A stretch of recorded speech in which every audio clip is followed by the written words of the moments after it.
بسم الله الرحمن الرحيم. الحمد لله رب العالمين، والصلاة والسلام على سيد الأنبياء والمرسلين محمد بن عبد الله الأمين وعلى آله وأصحابه وأزواجه وذرياته وأهل بيته وسلم تسليما كثيرا كثيرا. أما بعد، أعوذ بالله من الشيطان الرجيم. بسم الله الرحمن الرحيم. ولتكن منكم أمة يدعون إلى الخير تأمرون بالمعروف وتنهون عن المنكر أولئك هم المفلحون. صدق اللہ العلی العظیم. محترم بزرگوں اور دوستوں، دینی اور ایمانی بھائیوں، اللہ رب العزت کا شکر ہے، اس کا کرم ہے کہ اس نے ہمیں اپنی بارگاہ میں آنے کی توفیق عطا فرمائی. حضرات، اللہ کی یہ بارگاہ اور اللہ کا یہ دربار ہمیں اللہ کی بندگی کی طرف بلاتا ہے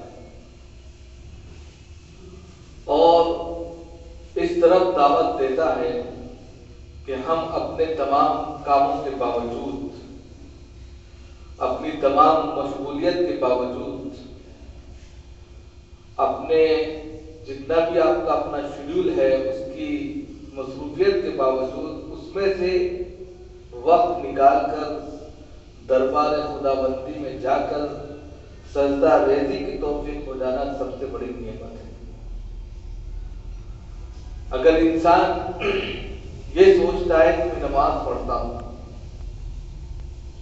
تو یہ اللہ پر کوئی احسان نہیں ہے، بلکہ اللہ نے ہم سب پر یہ احسان کیا کہ اس نے ہمیں توفیق الہی سے اپنے گھر کی، اپنی بندگی کی توفیق عطا فرمائی. ورنہ نہ جانے کتنے ایسے افراد ہیں، کتنے لوگ ہیں، سب کچھ ہے لیکن توفیق نہیں ہے، وہ خدا کے دربار کے پہلی سیڑھی تک نہیں چڑھ پاتے. یہ سب اللہ کا کرم ہے، اس کا احسان ہے کہ اللہ نے ہمیں یہ توفیق دی. اب اس توفیق کا حق کیا ہے؟ یہ توفیق جو ملی ہے اللہ رب العزت کی طرف سے کہ اس کی بندگی بجا لائیں، اس کے دربار میں آئیں، سجدہ ریزی کریں.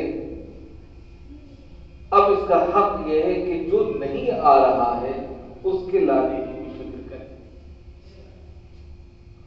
اللہ نے ہمیں توفیق دی، ہم آ گئے. اللہ نے ہمیں توفیق دی، ہم بندگی کے لیے اس کے دربار میں حاضر ہو گئے. اب جو نہیں آ رہا ہے، جو دور ہے، جس کو معلوم نہیں ہے یا معلوم ہے لیکن اس کا دل گندا ہو گیا ہے، بڑا گندا ہو گیا ہے، میل چین سے ملوث ہو گیا ہے، دین کی باتیں اس پر اثر نہیں کرتی، دینی کاموں میں اس کا من نہیں لگتا، دین پر چلنا اس کے لیے آسان نہیں ہے، خدا کے دربار میں آنا اس کے لیے بہت مشکل معلوم ہوتا ہے، خدا ریزی میں اس کو جو ہے کوئی مزہ نہیں ہے. تو پھر ایسے شخص کی ذمہ داری بھی ہماری ہے کہ ہم اس تک جائیں، اس کا دل صاف کریں اور جا کر پھر اس کو جو ہے اللہ کے دربار میں لائیں. اس لیے کہ قرآن کریم کے اندر اور شریعت محمدیہ کے اندر، احکام خداوندی کے اندر جناب محمد رسول اللہ صلی اللہ علیہ وسلم کے طور طریق اور ان کی پوری سیرت اس بات کی طرف اشارہ کرتی ہے، اور جو پیغمبر رسول نازل کیے گئے سب کی دعوت اس طرف اشارہ کرتی ہے کہ سب نے لوگوں تک جا کر اعبدوا اللہ ولا تشرکوا بہ شیئا کی دعوت دی. اور بتایا کہ اللہ ایک ہے، وہی تمہارا معبود برحق ہے، اس کے علاوہ تمہارا کوئی معبود نہیں ہے، اس کے علاوہ کوئی تمہارا پالنہار نہیں ہے، وہی تمہارا دیوتا ہے، وہی تمہارا ایشور خدا ہے، وہی اللہ ہے، وہی رب العزت ہے۔ بس الگ الگ ناموں سے تم اس کو یاد کرتے ہو، لیکن یاد رکھو وہ ذات ایک ہی ہے، اس کے علاوہ کوئی معبود نہیں ہے۔ اعبدوا اللہ ولا تشرکوا بہ شیئا، سیکنڈ پارٹ، کہ اس کے ساتھ کسی کو شریک مت کرو، شادی مت ٹھہراؤ، اس جیسا کسی کو مت مانو۔ وہ طاقت، وہ قوت، وہ پاور صرف اللہ کے اندر ہے، جس کے سامنے سجدہ ریزی کی جا سکتی ہے۔ لہذا چلو اس کے دربار کی طرف چلو، ہم تمہیں بلانے آئے ہیں، اور اسی کو اقیموا الصلاۃ، نماز کو قائم کرو۔ تو نماز کو پڑھنے کا لفظ نہیں ہے، پڑھنا الگ ہے، قائم کرنا الگ ہے۔ اسی کے لیے قرآن نے ایک آیت بڑی اچھی پیش کی ہے ان تمام چیزوں کو سمجھانے کے لیے۔ قرآن کریم کے اندر ابھی میں نے آپ کے سامنے وہ آیت رکھی، وَلْتَكُن مِّنكُمْ أُمَّةٌ يَدْعُونَ إِلَى الْخَيْرِ،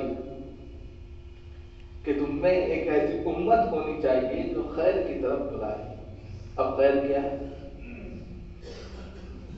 خیر کیا ہے؟ خیر قرآن کریم۔ اب قرآن کریم کے اندر جتنے پیغامات ہیں، جتنے احکامات ہیں، جتنے میسیجز ہیں، جو شریعت ہے، اس کی طرف آ کر اور اللہ کے دربار میں جھک کر اس کی بندگی بجا لینے کا نام ہی امت خیر کی طرف بلا کر اللہ کی خوشنودی حاصل کرنا۔ اب پہلے کیا تھا کہ پیغمبروں کا سلسلہ جاری تھا،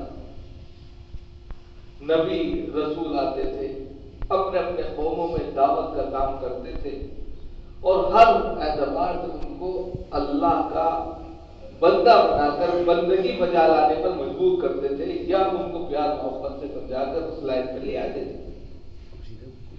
نبیوں کا سلسلہ ختم، تو اللہ نے یہ آیت اتاری،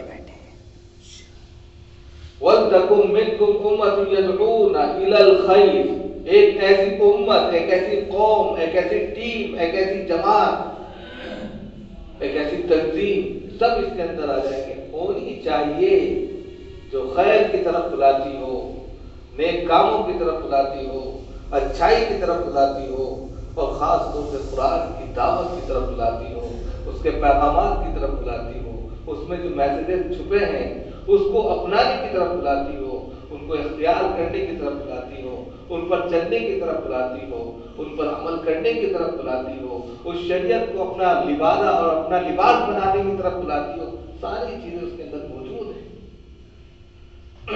اور پھر تأمرون بالمعروف وتنہون عن المنکر، یہ کام دو، یعنی اس ٹیم کا جو کام ہو وہ سب سے پہلا کام قرآن